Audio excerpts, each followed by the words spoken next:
și bine v-am regăsit la un nou vlog. Astăzi vom desface două lozuri, alb și negru, care costă 4 lei de la Loteria Română.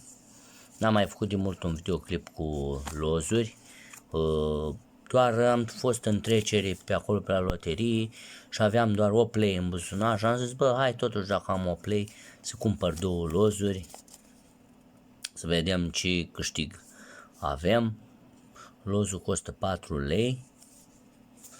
Hai să desfacem pe ăsta primul, să vedem ce serie are aici. E bun, are 08, se termină cu luna mea. Și ăsta ce serie are? A toate cu 0, bă? Le-a băgat cod din ăsta de scanare.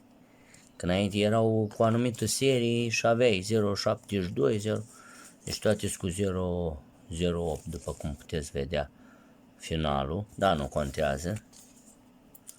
Nu știu dacă puteți să faceți ceva cu seria aia, că e ăla de, nici nu mai știu care era primul, dar nu mai contează. Haideți să vedem ce scrie aici. Nume, prenume. Da, din păcate e necâștigător. Seria WB1. Da, haideți să vedem premiile.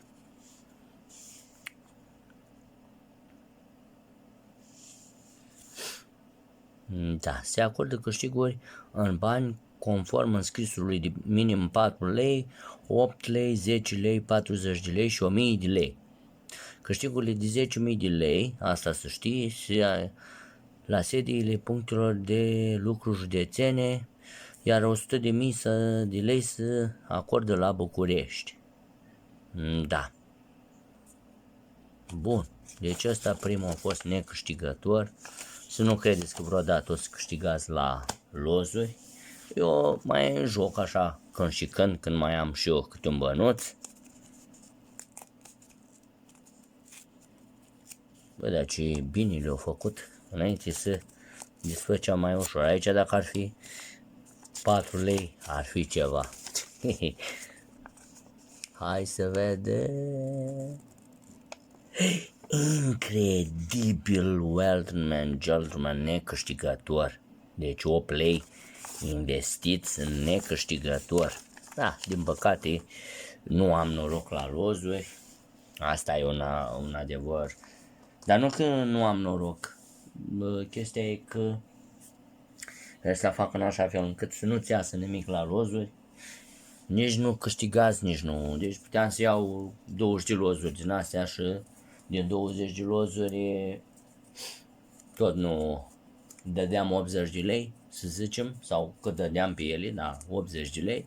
Și dacă mi-e așa, măcar 10 lei era bun. Deci nu e o investiție bună, dar eu am făcut, am trecut pe acolo, aveam 8 lei în buzunar și am zis să iau niște lozuri. Ne vom revedea la un nou vlog pe data viitoare. Pa, pa!